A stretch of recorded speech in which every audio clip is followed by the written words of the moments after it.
በብሔራዊ ፈተና ለምን ጎበዝ ተማሪዎች ከሌላው ከፍተኛ ውጤት እንደሚያመጡ ታውቃላችሁ? እናንተ ማታውቁት እነሱ በሚያውቋቸውና የሚጠቀሟቸው 3 ነገሮች አሉ። አንደኛ ጊዜ፣ ሁለተኛ ግምት ወይንም ገሲንግ፣ ሶስተኛ ደግሞ በራስ መተማመን። ጊዜ በፈተና ሰዓት በጣም ወሳኝ ነገር ስለሆነ አንደኛ የሚያውቋቸውን ነገር ቀድሞ ይሰራል። የሚያውቁትን ነገር ቀድሞ ከጨረሱ በኋላ በተረፋቸው ጊዜ የከበዳቸውን ይሰራሉ ማለት። ሁለተኛው ደግሞ ንባብና ፓራግራፍ ከገጠማቸው ፓራግራፍና ንባቡን ዘለው ሌላውን ጥያቄ ሰርተው ከጨረሱ በኋላ ድጋሚ መተው ይሰራሉ ማለት። ሁለተኛ መገመት። ጎበዝ ተማሪዎች አሪፍ ገማቾች። አብዛኛውን ጊዜ ሚኒስትሪን ይሁን ኢንተራንስ ጥያቄዎች መልቲፕል ቾይስ ናቸው። እነሱም 25% የሆነ 4 ቻንስ አለ። ስለዚህ እነሱ የማያውቋቸውን መልስ አይሆንም ብለው እርግጠኛ የሆኑባቸውን መልሶች በመሰረዝ ወደ 2 ምርጫ በማውረድ ቻንሳቸውን በ50% ከፍ ያደርጋሉ ማለት ነው። ሌላኛው ደግሞ በራስ መተማመናቸው በጣም ከፍተኛ ነው። ለምን በሉ? ምክንያቱም ያነበባችሁትን ነገር በራስ መተማመን ከሌላችሁ ፈተና ጊዜ ገብታችሁ አሰሩትም ማለት። ስለዚህ በፈተና ሰዓት በኢንተራንስም ሆነ በሚኒስትሪ ሰዓት በራስ መተማመን በጣም ወሳኝነት አለው ማለት ነው። አንደኛ በመጀመሪያ ማድረግ ያለባችሁ ነገር ስተዲ ታይም ቴብል ወይንም የማጥኛ ክፍለ ጊዜ ያስፈልጋችኋል። እንደ ሌላው ጊዜ ዝም ብላችሁ ኢግኖር አድርጋችሁ የምትተውት ነገር አይደለም። ግዴታ የማጥኛ ክፍለ ጊዜ ያስፈልጋችኋል። ለምን? ምክንያቱም ጨዋታችሁ እንዳልኩት ከታይም ጋር ስለሆነ ግዴታ የማጥኛ ክፍለ ጊዜ ከሌላችሁ ብዙ ነገር ወይንም ብዙ ችግር ውስጥ ትገባላችሁ። ለምሳሌ የጥናት ፕሮግራም መኖሩን በሁለት መንገድ እስኪ እንመልከተው። ለምሳሌ የጥናት ፕሮግራም ሲኖረንና የጥናት ፕሮግራም ሳይኖረን ምን አይነት ፐርፎርማንስ ይኖረናል?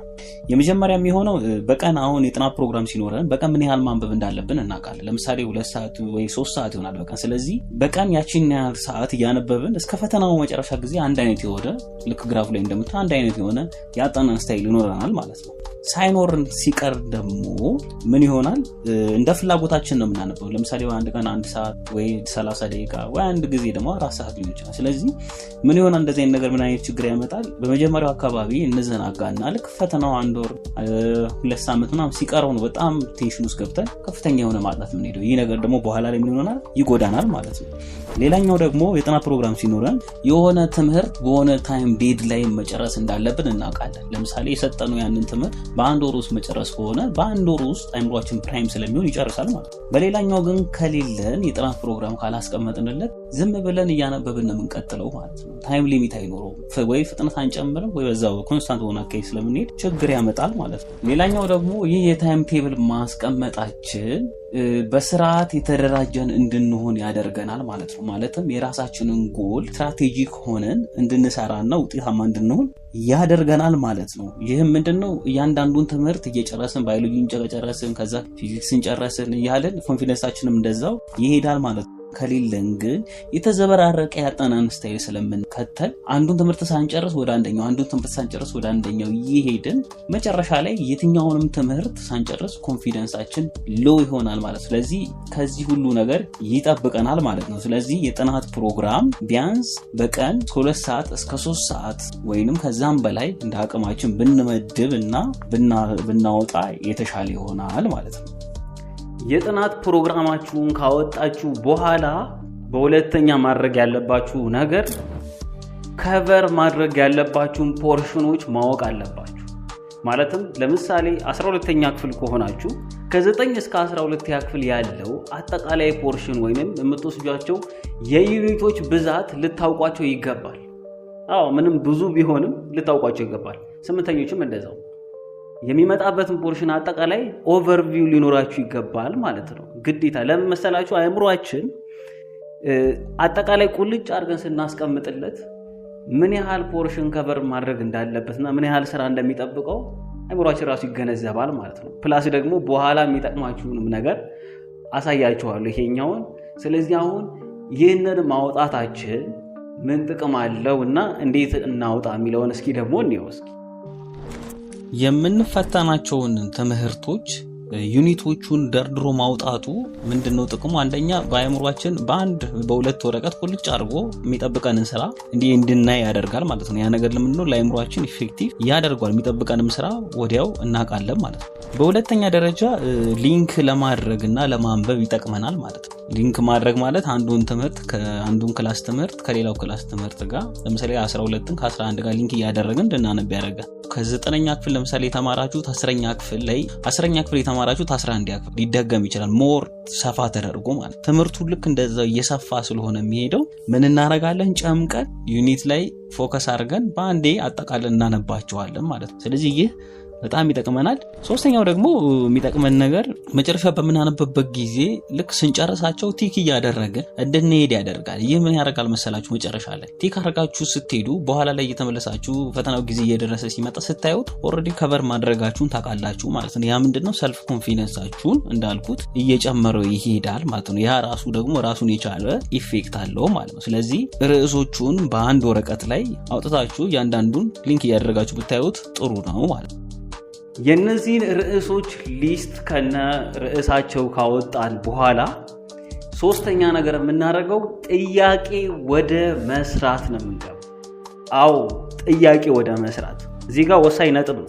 እቺ ነገር መያዝ አለባችሁ። ለመሰላችሁ አብዛኛውን ጊዜ በናሽናል ፈተና ላይ ወሳኙ ነገር ምን ያህል ጥያቄ ሰርታችኋል። ይህ እንግዲህ የሚያሳየው የዝግጅታችሁን መጠን ነው የሚያሳየው ማለት ነው። ምን ያህል ተዘጋጅታችኋል ወይም ምን ያህል አልተዘጋጃችሁ የሚለየው ምን ያህል ጥያቄ ሰርታችኋል በሚለው ደረጃ ነው ማለት ነው።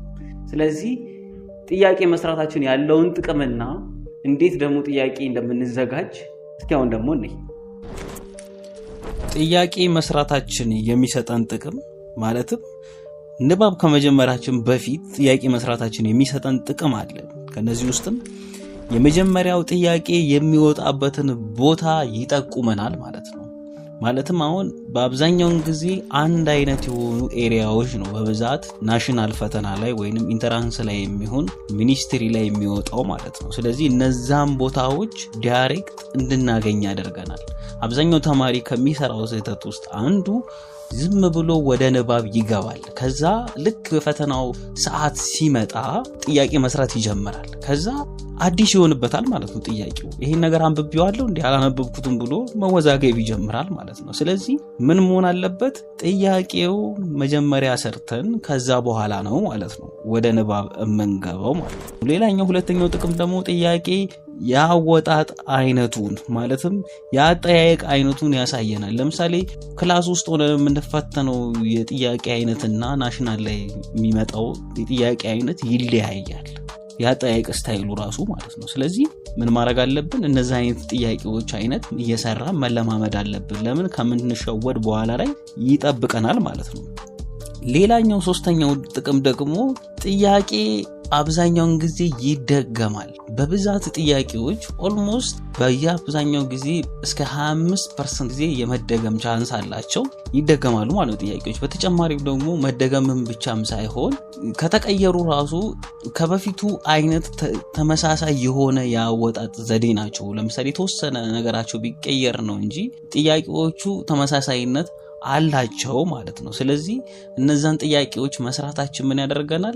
ድጋሜ የሚመጡ ጥያቄዎችን እንድንሰራ ያደርጋል። ሁለተኛ ደግሞ ከነሱ አይነት ተመሳሳይ የሆኑ ጥያቄዎች ስለሚመጡ በብዛት ለጥያቄዎቹ አዲስ እንዳንሆን ያደርገናል ማለት ነው። ስለዚህ ይሄ ከፍተኛ የሆነ ጥቅም ነው። ስለዚህ ጥያቄያዊ አጠናን ዘዴ መከተል ይኖርብናል ማለት ነው።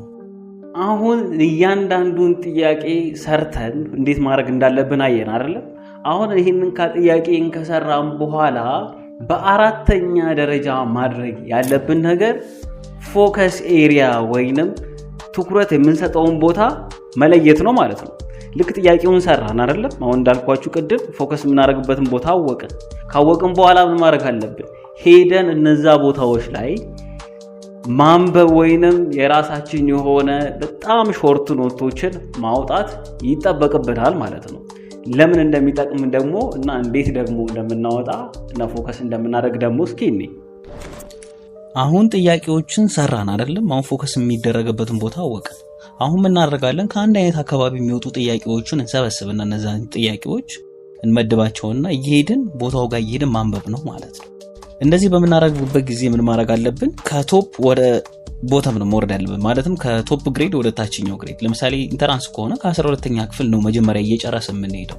12ኛ ክፍል ከዛ 11ኛ ክፍል ከዛ 10 ከዛ 9 እያለ። ምክንያቱም ምንድነው ከባዶቹን መጀመሪያ እየጨረስን ነው ማለት ነው። ስለዚህ ወርታችን ስንወርድ በጣም ቀላል ነው። ፍጥነታችንም እየጨመረ ይመጣል። ታዩታላችሁ በመሰሩበት ጊዜ ማለት ነው። ስለዚህ ይሄ በጣም አድቫንቴጅ አለው ማለት ነው። ሁለተኛ ደግሞ በመታነቡበት ጊዜ ምን ማድረግ አለባችሁ? ከሰመሪ ጀምሮ ከዩኒቲ መጨረሻ ያለውን ሰመሪ አንብቡ። ምክንያቱም ሙሉ ጭምቅ አድርጎ ዋናው ፖይንቱን ስለ ዩኒቱ የሚነግራችሁ እሱ ስለሆነ ከዩኒቱ ሰመሪ አንብቡ። በተጨማሪ ሶስተኛ ላይ እንደዚህ ሰመሪውን ደግሞ ብዙም የማያግዛችሁ ከሆነ ምን ማድረግ አለባችሁ? የተለያዩ ወይ አፕሊኬሽኖችን ተጠቀሙ፣ ወይ ዩቲዩብ ላይ ተጠቀሙ፣ ወይ ከኦንላይን ላይ ሰርቻችሁ ኦቨርቪው ማየት ይጠቅማችኋል። ለምን? ስፒዳችሁን ስለሚጨምረው ማለት ነው። ሌላኛው ነገር ደግሞ ምን ማድረግ አለባችሁ? ልክ አንብባችሁ እንደጨረሳችሁ አሁን ቅድም እንደነገርኳችሁ ርዕሶቹ ጋር ሄዳችሁ ዩኒቶቹን ልክ እንደጨረሳችሁ ሄዳችሁ ምን ማድረግ አለባችሁ? ቲክ ማድረግ አለባችሁ። ኖት ማውጣታችሁን እና ጥያቄ መስራታችሁን ቲክ ታደርጋላችሁ ማለት ነው። ይህ ምንድነው? አንደኛ ቲክ ባደረጋችሁ ቁጥር ሞራላችሁም ይጨምራል። ሁለተኛ ደግሞ ኮንፊደንሳችሁም እንዳልኳችሁ ይጨምራል ማለት ነው። ስለዚህ እንደዚህ በማድረግ መስራት ትችላላችሁ ማለት ነው። ስለዚህ አሁን ፎከስ የምታረጉበትን ቦታና እንዴት እንደምታረጉ አያችሁ አይደለ? አሁን ይሄንን ካደረጋችሁ በኋላ ምንድነው የሚጠበቅባችሁ ከናንተ? ይሄንን ፕሮሰስ መደጋገም ነው ማለት ነው። በየትምህርቱና በየኮርሱ በየጊዜው መደጋገም ነው። አሁን 3 ወር ቢፈጅባችሁ ወይ 2 ወር ቢፈጅባችሁ አሁን ለመጨረስ መጨረሻ ላይ እንደርሳችሁ ምን ይሄንን ሪፒት ማድረግ ነው። እቺን ሰርክል ዝም ብላችሁ መደጋገም በቃ እስከምትችሉ ድረስ ፈተናው እስከሚደርስ ድረስ ይሄንን ሪፒት ታደርጋላችሁ። እንግዲህ ለዛሬው የያዝንላችሁ ቪዲዮ ይሄንን ነው። በፈተና ሰዓት ስትገቡ ደግሞ ማድረግ ያለባችሁ የምትወስዱ ጥንቃቄ እና ባነበበን ብቻም አይደለም ባይዘው የሚወሰድ ቴክኒኮች የሚሰሩ ቴክኒኮች አሉና እነሱንም ቪዲዮ ይዘን እንመጣለን። ቪዲዮ ከተመቻችሁ ፕሊዝ ላይክ አድርጉ፣ ኮሜንት እስኪ አስቀምጡ። ኮሜንት አስቀምጡ።